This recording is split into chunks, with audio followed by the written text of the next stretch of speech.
sarili nating kalawakan. Halika na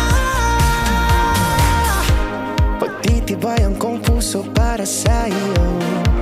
Mamaos man ako, marinig mo lang ang tinig ko.